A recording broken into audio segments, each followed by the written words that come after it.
Well, one of the great broadcasters of Australian history will switch off the microphone this Friday after decades in the business. Ray Hadley has helped steer the national conversation on our airwaves for decades, helping the powerless while holding the powerful to account. And joining us live now is the outgoing 2GB broadcaster, Ray Hadley. Ray, good to see you this morning. So I got you on to talk about your career, but I do want to start with all this anti-Semitic behaviour, this other attack in Sydney overnight. What are you making of it all? I'm scared. I'm scared for the Jewish community. I've been supporting them for as long as I've been broadcasting. I've never seen the like of it. And the Prime Minister has a very significant problem. I've listened this morning to the audio. I watched your Sky News coverage. And it's all well and good to turn up belatedly at the synagogue in Melbourne and say the things he's saying and then issue another press release about what's happened in Sydney at 1 o'clock this morning. But on the same day, his foreign minister, a very powerful woman in his own government, Penny Wong, who led the UN resolution to go in a separate direction to where we've gone previously in relation to our partnership with Israel, she's now saying that the Prime Minister of Israel, a democratic, of course, elected official, is the same as Putin and the leader of China? I mean, how is that helpful when the Prime Minister's out there trying to make up for lost ground, which he's got a lot to make up for, Pete. He should have done something 14 months ago, not 14 days ago or 14 hours ago. And now he's got a key member of his government leading the government in another direction. No wonder there's confusion from people out there. Yeah, well, further to that point there, just on Penny Wong, so basically democracies and dictatorships are being lumped in the same basket. Well, that's what she's saying. I mean, what we're looking for in Sydney this morning at 1 o'clock is an uneducated couple of oafs who can't spell Israel. They put an extra I in there. And in the current climate, I mean, how can we possibly...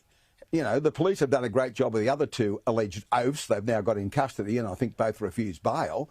But we're looking for two young people between 15 and 20, and then we've got the nonsense from that lunatic cleric at Bankstown yesterday telling us the Jewish people were responsible for the arson attack on the synagogue, and probably this one this morning, to try and cast doubt on the intentions of the Muslim community. I mean, that's more division we don't need at the moment. And then Chris Bowen yesterday, talking on the ABC, Casanova Bowen as I call him, talking about, you know, we've got to talk about Islamophobia at the same time as anti-Semitism. When's the last time, Chris Bowen, a mosque was burnt to the ground or firebombed? When's the last time that happened in Australia? I'll tell you when. Never. Never. That's true. How do you compare that with how New South Wales Premier Chris Minns is handling this? He should be the Prime Minister. I mean, he's got a handle on it. You know, he's basically on other channels this morning condemned Penny Wong for what she said and disagrees with her vehemently. He's showing leadership. What the federal government's showing is belated leadership and being undermined by the words of people like Bowen and Wong. The Prime Minister's lost control of his government. That's what he's lost control of, going into election sometime next year. All right. I've got a couple of minutes left, Ray, because I want to talk to you about your career. I know you're getting ready for your own show that starts in 20 minutes, but you know, you are one of the greats, Ray. Not many last as long as you do. What do you put your success down to? Bit of luck, longevity, and hard work. And the young man who's going to replace me, Mark Levy, next week is part of that structure. He's a hard worker.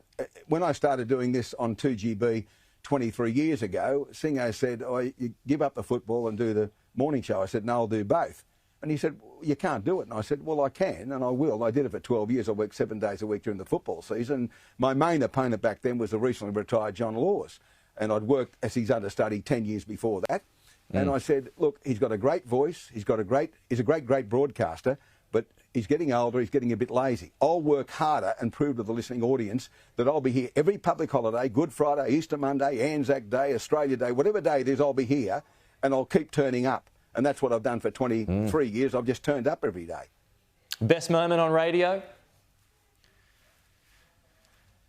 I'd say in sport, Kathy Freeman's win that I called in the year 2000. And the other best moment much later was when Kevin Rudd came on my program after I petitioned Peter Garrett to abandon the pink bat scheme after 4 young men died in roof cavities. And Kevin Rudd, the only time he spoke to me as Prime Minister, he came on one day early in that year and said, look, after your comments about this for the last 12 months, we are abandoning the pink bat scheme that Garrett wouldn't do.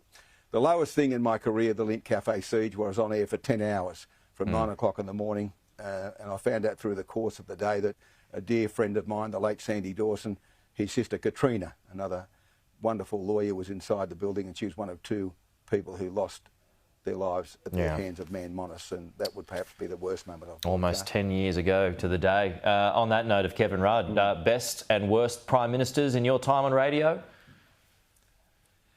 Well, I think it was going to be a dead heat between Rudd and Turnbull, but unfortunately for me, sneaking up the blind side, the current Prime Minister, Anthony Albanese. It's not a triple dead heat like the Melbourne Cup, Caulfield Cup triple dead heats. It's more like the fact that he's now won by a short half head from Turnbull and Rudd.